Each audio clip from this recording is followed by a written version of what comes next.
good to go. All right. 3, 2, 1. Always a fun time to catch up with guys who do other podcasts. And I want to make sure I read this right. So I'm going to put the reading glasses on just to see. The District 2 Sports Podcast. I have Gregory Doss, Devin Doss, and Greg Doss, Big Greg, however we want to call him. So why did the podcast start? I'll let whoever wants to take it go for it. I'll take a shot again. So my answer wasn't. Hold on, Gregory. Hold on, Okay, Gregory. good. Hold on. See, we got to get this out of the way now, Devin, don't we? Oh boy. Listen, Bob, we're not wanted or needed in the city of Lexington, Virginia, because Gregory started this whole podcast deal this year where we were going to be interviewing this, and this. So he decides to take a trip to Las Vegas and starts coming back home on a trip. And Andrew Wilson is our special guest. And what I'm getting at is you Gregory, because see, we had Andrew on the broadcast. Gregory got locked outside of his hotel, and he's the one controlling this thing. So we couldn't interview Mr. Wilson. So we understand all the technical difficulties we've been going through. So I'll let Gregory jump in and out. I had to get that in there because Wow. he's gonna stick a knife in one of us anyway. No, let's get back to the original question here. So we started this in the middle of COVID. So I was living in Rhode Island at the time, and we had just moved to Florida, and pretty much hiring was kind of frozen during that time for everybody. So I didn't have a job at the end of 2020, and so I had a lot of free time, and so I sent Devin and another friend of mine, Jake, and I was like, hey, I have a lot of free time. Let's talk about some sports. Let's do this podcast or something. And we kind of talked about what we want to, kind of talk about, whether it's like Florida or, college, professional, whatever it was. And we kind of mentioned, hey, let's do something for the South Side, where we come from, or our high schools and the players and coaches. So we kind of focused on that. And so we did pretty good at the beginning of our podcast. We probably had like 7 episodes, Devin, straight consecutive. Yep. Had a few interviews mixed in there, and then I got a full-time job, and things kind of fell apart. We just weren't very consistent. I think maybe we did like 3 or 4 the rest of the year, but we picked it back up this summer, right, Big Greg? I think Father's Day weekend we talked about it. He was really interested. He said, "Hey, let's get this going." Devin said, "Hey, let's get this going." So I was like, "All right, let's have a meeting. Let's plan this out." And here we are, 16 episodes later this year. So had 16 good interviews. And Bob, I'll just add before we go on. When we first started the podcast, for some people, Gregory, who didn't have a job, it was one of those things where he could dedicate his full time and resources to it. For me, I was just about to start PT school. I had a job myself at the time working as a PT technician, and I'll just go ahead and say I called the guy a tyrant. I said, I thought this was just going to be a podcast where we talk about sports. This guy's like, put everything all over your social media. I want you putting the word out about our podcast. So, no, I think we've hit a good balance at this point of a good work-life balance with the podcast and everything else we got going on. And PT, for people who don't know, PT, I'm assuming stands for physical therapy here. Yes, sir. Yes, it's not just something you go in and do 15 minutes a day. Exactly.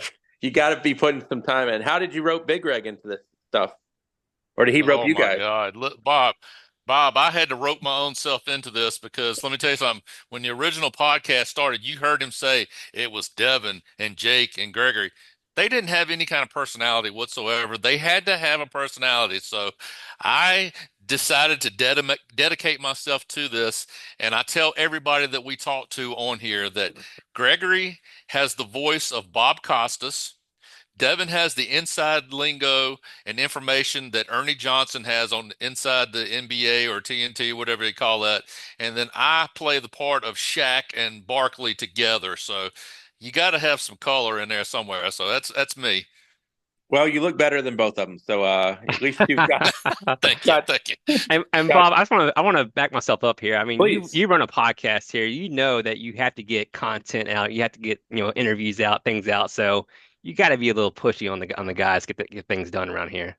Well, I don't mean to insult anybody on this Zoom call here, but I often tell people any idiot can do a podcast, and I try to I say that to encourage people. If you're just sitting down, hey, you can do a podcast, you can do a blog, you can do whatever. So, I mean, it's not calling you people idiots at all, but it's just saying anybody can get one going. And, I hate to say I'm glad COVID happened, or I'm glad that you were jobless, but hey, something good came out of it.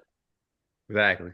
Yeah, So, it's been a lot of fun. We're all ODAC guys too, so we've done a lot of interviews in the ODAC. I went to Eastern Mennonite, and Devin got his PhD from Lynchburg University, and Big Greg down there is from Averett, so we're all ODAC guys as well. because we're going to swing back around to the ODAC and some other things, but Mhm. let's talk about Bill Belichick first. I'll let anybody go who wants it. How surprised were you that you get the news alert that says Bill Belichick has agreed to take the job at University of North Carolina, Chapel Hill? Eh, Big Greg, let me go first since I'm the non-Carolina fan here. I mean, I'm not a Carolina hater, but you're on mute, by the way. Anyways, so, so anyways, when I saw that, I texted him immediately. I said, "Hey, this guy's 72 years old. I mean, he's in what Mac Brown was 73, so you're not really making a difference in your age there. And how long does he have really? I mean, 5 good years or something like that. To And then you're back live in or to coach? Yeah, exactly. You don't know at this point. You're in your 70s. Like, what are you doing if you're Carolina? I think you had to go after, a Dan Mullen type of hire. So that was just my thought. Well, listen, as he says, Gregory is an instigator. If I'm, you correct me if I'm wrong, Devin, but he did send out a text message. Can you believe Carolina's even entertaining the thought of bringing this old guy in?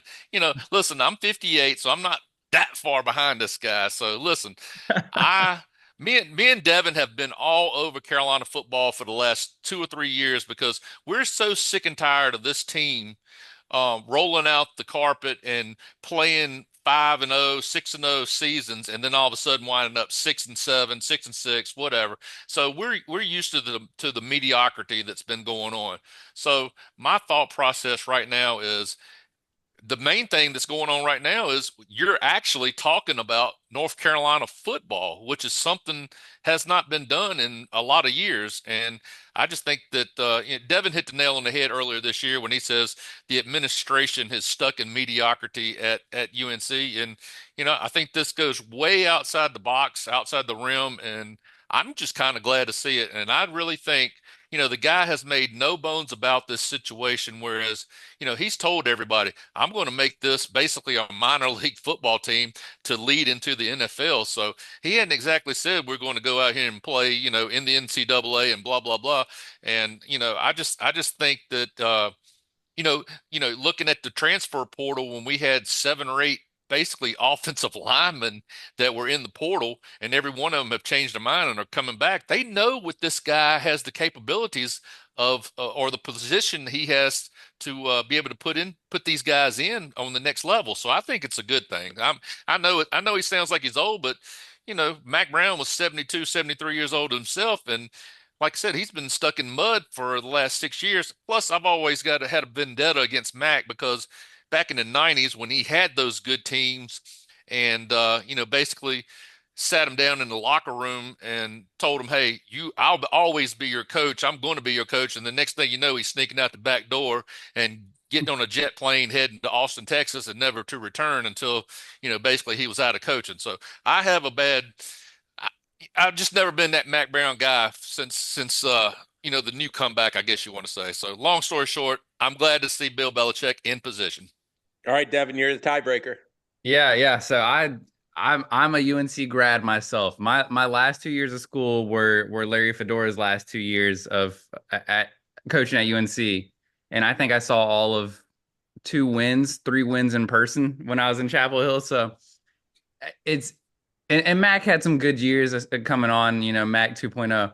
But this hire, the thing that it shows me, and Big Greg talked about it earlier, I said that UNC had a cultural problem earlier this year when we were talking about a cultural problem all the way from the football program itself up to the administration with the whole university in regards to big time football. And this hire, it shows me that Carolina, I mean, there's no turning back. Like you have to, if Bill Belichick is running your football program, you have to dedicate the time, the resources, the money to it, to make it a big time football school. And I already saw that Carolina's changing their NIL. They're raising it from $4 million a year to $20 million a year under Belichick. So for me, I love the hire if it's going to make, not, I don't know if you're going to see the results immediately, but I think down the road, I think it's going to pay dividends. I think the program is going to shift. The culture at Carolina is going to shift. I think you can hear crickets. Oh, somebody was dying to talk, so go for it. I I just, I mean, just, I just think that Carolina's going to hear crickets. I think they're going to not hear a lot of winds down there. Well, so listen, and I looked at this. Well, I'm sorry, I didn't personally look at the schedule today, but I was listening to a lot of. I guess I got to throw the plug in there, Mad Dog Radio, and they went over the schedule. I think Carolina plays Charlotte again next year. They're out of conference. Devin, you might be able to look, but do they play TCU or something at the beginning of the year? So I did see where they were playing TCU. That's about the only out of conference game they have. Plus, they don't play Miami or Florida State. They do play Clemson next year, but I don't see why they can't if they have the right people in place. I don't see why they couldn't go 10-2 and get to the ACC championship game at least. do you see Bill Belichick being, I don't want to say like Deion Sanders because I don't know if anybody can, but is Bill Belichick, oh, Big Greg shook his head no. So you don't see him drifting to the Deion way? I just, it's hard for me, seeing him go from the Patriots to the college level. I just don't see him changing. Um, I don't see him making a life change to make to get into this role, into this position. I feel like, he's always been structured. I think he'll stick with the structure versus, you know, tell me if I'm right or wrong, but I've never seen where his groups or his teams have been flash. They've never been a flash in the pan. It's, a lot of times it's been 3 yards in a cloud of dust. Plus, when you get Brady running your offense, hey, he didn't have to throw deep all the time. He could throw 10, 15-yard passes or, little outs or whatever and lead them down the field. The guy was a great quarterback. And this is another thing, Bob, and I hate to be long-winded that I get tired of hearing, is that Brady made Belichick. I mean, okay, how many people get the opportunity to have a quarterback like Brady? I mean, not many at all. And this is another thing that me and Devin will attest to. Gregor can jump in there if he wants to. Hey, Mac Brown had two hellacious quarterbacks at Carolina with Sam Howell and Drake May. And a lot of Saturdays they were heroes because they had to overcome Carolina's defense. Carolina's defense has stunk the whole time Mac Brown's been there. But when they couldn't overcome that, then you got somebody, on ESPN or something else that's breathing down their neck. Well, this guy's not that good a quarterback. This guy, well, when you have to stay on the field, 40 minutes of the game to try to lead your team down the field to score, it's a little bit of a different story. So I'm not saying just anybody can play quarterback in Belichick's scheme or whatever, but I don't think you have to have the flash quarterbacks such as the Shador Sanders or Quinn Ewers or Beck. I think you just need that guy that you know can be average and just do what he's supposed to do. I think you need to go to the first press conference that Belichick has I'm ready. after a game. I'm ready. I told you, I Bob, mean, rabid dogs. Devin, any more take on Bill Belichick and his North Carolina isms? I think he hit the nail on the head. Big Greg did, but I think what with Bill Belichick coming to Chapel Hill, I think you're going to see an influx of talent. I do. I think he's going to be a guy who everybody keeps saying he's not going to be able to recruit at the college level. He's going to be a guy he knows how to get to the pros. He coached there. He won 8 Super Bowls there. He knows what it takes. All he's got to do is have a conversation with a kid and say, I know how to get you to the pros. I know how to get you to the league. And that should be a good selling point for Carolina. Now, I'm a bad sports person. Did they actually put it in the contract where Belichick's son is the coach in waiting? 100%? I hope not. I couldn't tell if that was a rumor. Speaking of what you just said, Bob, I'd heard today that or heard actually on Monday when this thing was starting to come to fruition that he supposedly had put a 400-page addendum to his contract, and that that's what was taking so long to complete this contract. Well, according to his press conference today, he just basically, said that that was not true. He said he could not ever write a 400-page paper, basically, and he laughed about it. So, who knows what what's in the writing or what's in gray right now. I just, if he stays 5 years or is able to coach for 5 years, I'm happy. I just, heck, if they go 6-6 next year, what have we lost besides the school lost maybe what $8 million in pay because they were paying Mac Brown $2.8 million too much is what they was doing. So, um, I'm just one of those guys, and Bob, I forgot to tell you at the beginning, I'm the controversial guy. Devin doesn't like controversy whatsoever, but he's thrown in more adjectives and more opinion on this Carolina thing because I think it's because that's where he went to school. But I'm tired of the mediocrity. I love to talk about Carolina football. I've always been a Carolina guy, so I love this idea. I can't wait till next year when the Bowls or whatever comes out and it's UNC, Bill Belichick versus Urban Meyer, Ohio State. I mean, what fascination that's going to be. Devin, I know you're very passionate about the college football playoff. I'll just say the word go. Go. All right. I want to hear what their opinions are of these seedings real quick because I got some things to say about the playoff. I think the biggest controversy was that last spot, right? SMU or Bama. And I'll just say it, me as the SEC guy, I'm a Florida Gators fan, so I don't really care for Bama. I would never pull for them, but I think 9-3 in the SEC is a lot. I mean, I know they lost to Vanderbilt and they lost to oh gosh, whoever the other two team were. Oklahoma. Oklahoma, that's right. Oklahoma was a 5-5 team, I think, at the time, or 6-6, whatever it was at the time. I know they had 3 losses, but they have a huge win against Georgia. I mean, they had some really good wins that I don't think SMU could have done, if they played the same schedule. But I know it's all debatable. So I thought Bama should have been there over SMU. And Bob, I'll tell you that we've always, and they know what I say, you have to play who's on your schedule and you Right. have to beat who's on your schedule. So, they know my tendencies are to pull for Alabama as well, but I have no problem with with what has taken place. I was now if SMU had not had a bone in a bone in their body and not been able to come back against Clemson Saturday night and at least make a game of it, I might feel a little differently right now.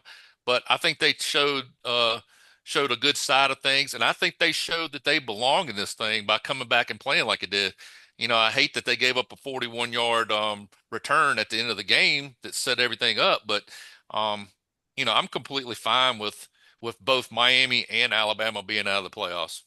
And I also think that this is when I mean, I am kind of a hey, let's go back to the BCS. Just give me 2 teams. Let's call it a championship. But having this playoff, and you're going to have Tennessee going up to Ohio State, and having those 2 fan bases play each other, it's going to be wild. So I mean, there's going to be some good games, some fun games.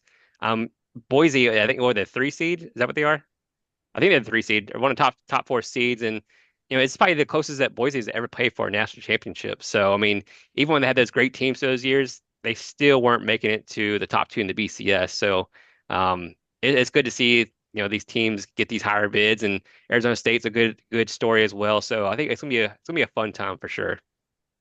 Yeah, and I'll I say know this question was for Devin, but he's supposed to be answering this thing. But I agree with with Gregory on one thing. The thing that everybody, I guess you guys, since y'all are so young, you'll still remember this. But Boise, the closest they've ever been was, I guess, the Fiesta Bowl when they beat Oklahoma on that, last second play or whatever that Statue of Liberty Yep. play where they took it in the end zone and then hook and lateral, and that's one of those things where they can't forget that. And but this is the closest they weren't playing for a championship like Gregor said. That was BCS days. So Devin, I'll let you take it away. so. I'll say in terms of the most controversial thing, I don't think it's necessarily SMU versus Alabama getting in, because I think they made the right decision putting SMU in. If you're Alabama, you can't lose by 3 scores to Oklahoma like they did, get blown out like that. The biggest controversy is the seedings and the way that they're coming up with these conference champions getting these automatic whatever, the first round bye. If you look, Oregon beat Penn State in the Big Ten championship. Oregon, in all likelihood, will have to play one of Ohio State or Tennessee. If they win that, they'll have to play Texas, in all likelihood, because I think Texas will beat Clemson. I think Texas will beat Arizona State. Penn State will have to play SMU, who is one of the last seeds to get in, and then they'll have to play Boise State. I mean, they basically have just an easy ride, and they could probably lose now that I said it, but they have an easy ride to the semis when you look at it, and I just don't understand why they're not following the concept of March Madness. If when a team from the SWAC wins their conference, they don't get an automatic 1 or 2 seed to the NCAA tournament. There's just no point of it. I don't get it. I knew once Devin said he was okay with SMU getting in, I knew exactly where we were going to go with this.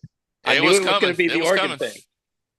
Yeah, It was coming. I'm fine with SMU being there. I really am. I mean, like Devin said, you can't lose, get blown out by Oklahoma. But yeah, I mean, yeah, the seeding. I think they should do what the NFL does. I mean, don't they reseed after like the first round or something like that? So kind of mix it up a little bit. Yep. Reseed, do some things like that. Could work out. Before we talk more about your guys' podcast, a moment of silence for Juan Soto, because I'm not sure where his next meal is going to come from after the signing of his contract. So the moment is over with now. I hope he can. I've got coupons. I'll be happy to send him one just so he can afford a dollar menu meal. Yeah, that's crazy. So, he can't feed a family for $765 million, Bob. You know that. Well, I mean, I've never had that problem, to be honest with you. So I can tell you this. They wouldn't. Apparently the Yankees, and I'm a big Yankee fan, they wouldn't let him have a suite. And I think they kicked his personal chef out one day. I mean, my personal chef is Chef Boyardee. I mean, it's not like, I don't have a personal chef. Now, I've got a question about District 2 Sports Podcast here. Who is the kind of the straight man during the interviews? I guess is that me? Gregory. Is that me? It's Gregory. Yeah. So what type of questions does Mr. Controversy come up with? Because I feel like you're trying to get fist fights started with coaches or something. Not you and them, but them and somebody else. Right. No, and they'll agree to this. They know what I go with. I go after the stats, Bob. I'm a stats nerd. So like things.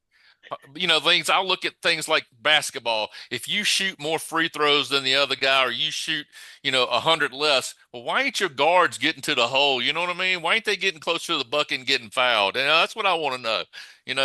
Or if your shooting percentage, or if you're not holding the other team down to a low shooting percentage, then what's wrong with your defense? Yeah, that's me. I'm the controversial guy, and Bob, I let them know right ahead of time. I'm the stats nerd. When we're talking to a coach about their schedule, so for instance, our ODAC preview, we had some coaches who didn't necessarily have a good season last year, and we wanted to review last year, then go over the upcoming year, and so we said, hey, Big Greg, this is your role. You have to talk about what happened last year. I mean, when a team goes 5-20, you don't really want to talk about that too much, and so we let Big Greg kind of handle that part, but. I mostly talk to the coaches about their career, how they came up and whatnot. Devin's talk about the recruiting aspect, and we'll let Big Greg have all the controversial questions. So who has been maybe I hate to pinpoint and say who's been the best. I'm not going to do that. Oof. Who's kind of given some me. No, I mean interview wise. I mean I don't need to ask that question who's the best on the podcast. But who's been one of your funnier interviews that you've interviewed? Oh, I think it's got to be Hampton Sydney. I can't think of the guy's name all of a sudden. Coach Kimbrough.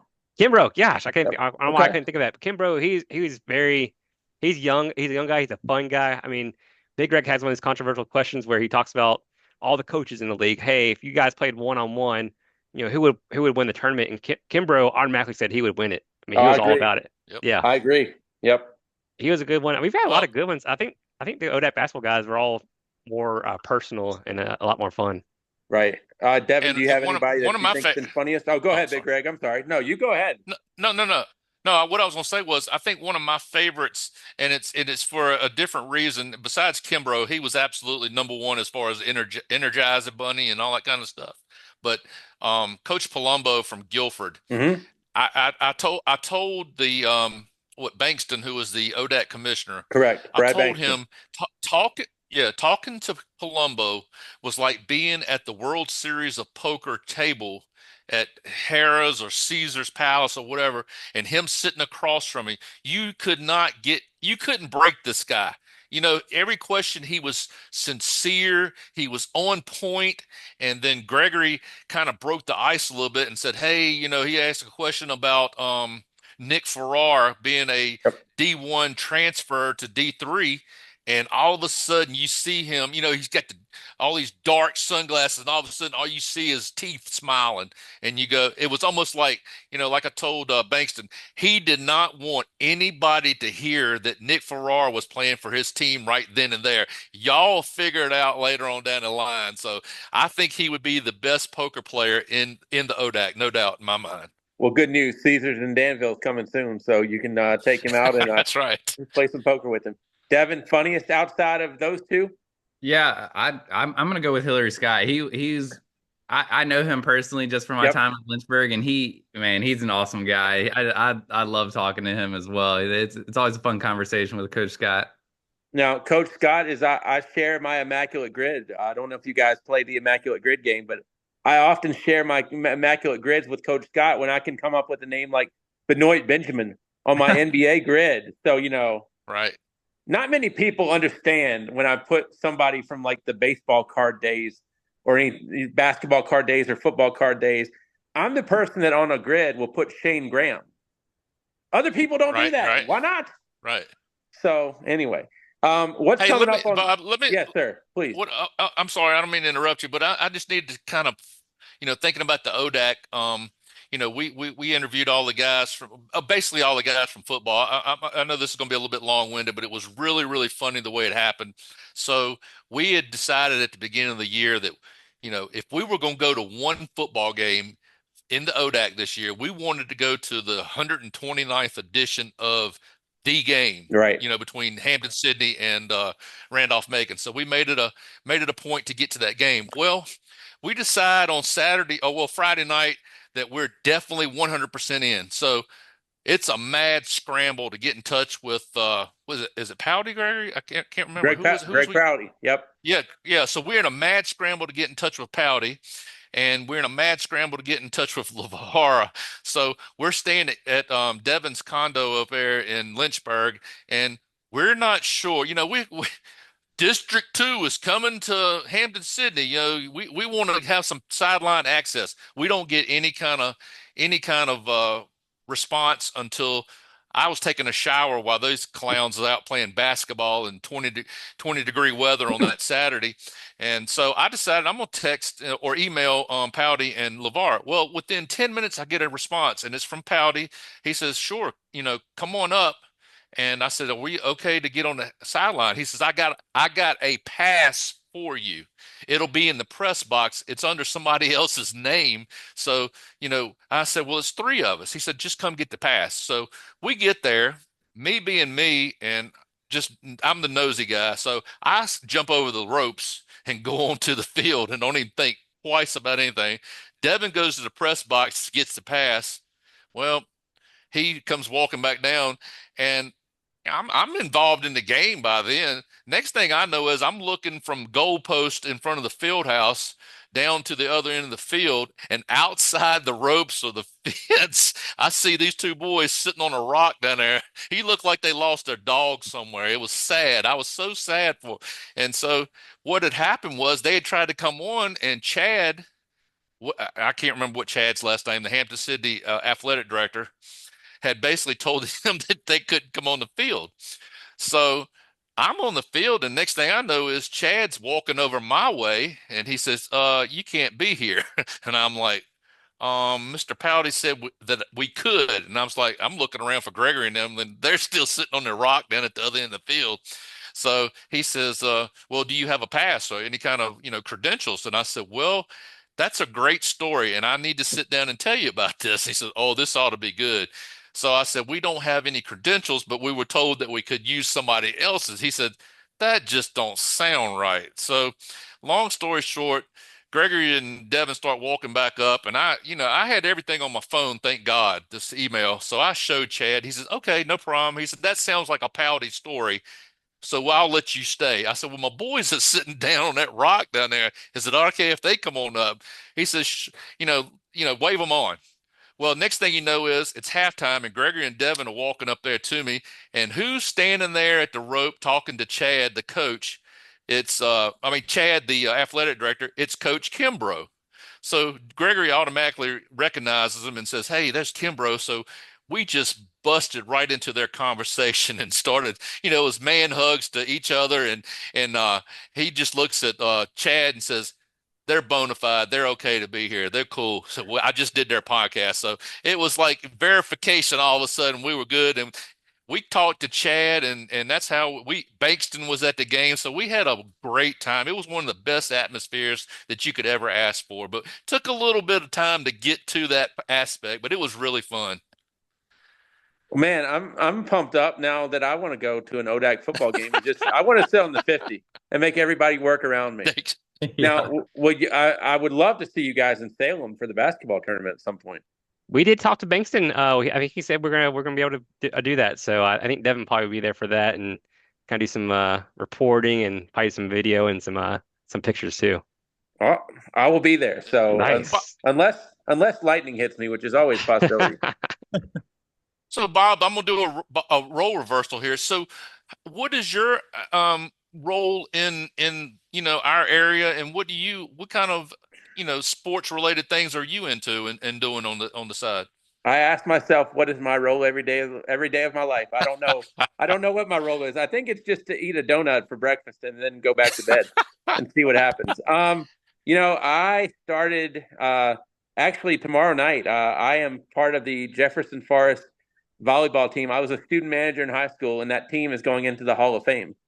So I get to miss out on a endeavor of announcing a girls basketball game for PA is what I do now, and instead I will be dressed up in jeans and a nice shirt if I can find one, and I'll go there. But I was one of those people that just love sports. I wanted to give people positive recognition, and that's how I got my podcast going.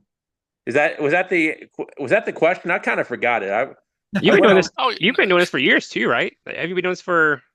That's subjective. We deal in a subjective world, but the biggest, and it's a mutual friend of ours.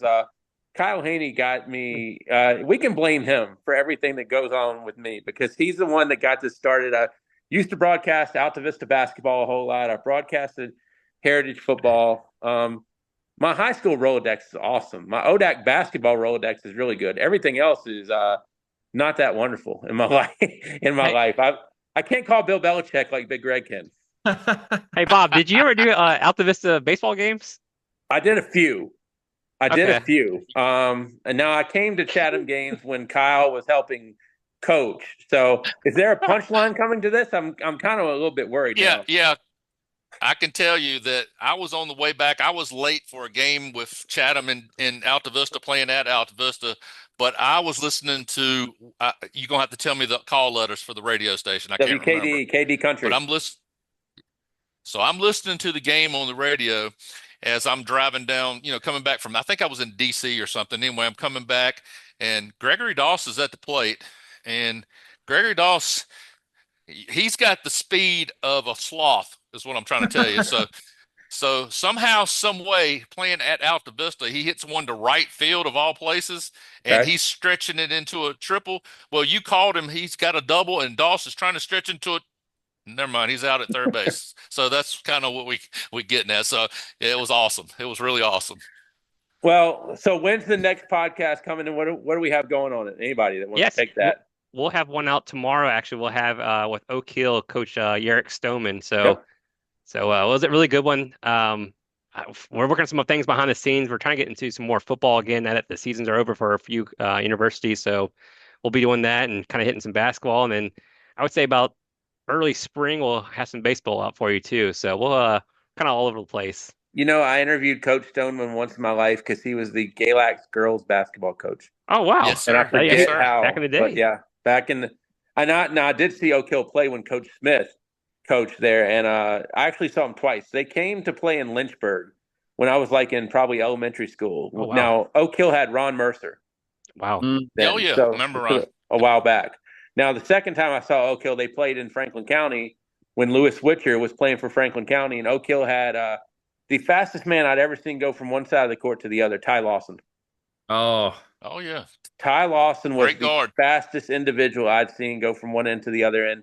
They also had some other people on that team like Nolan Smith and some others, but Ty Lawson to me was I'd never seen anybody go from point A to point B that quick.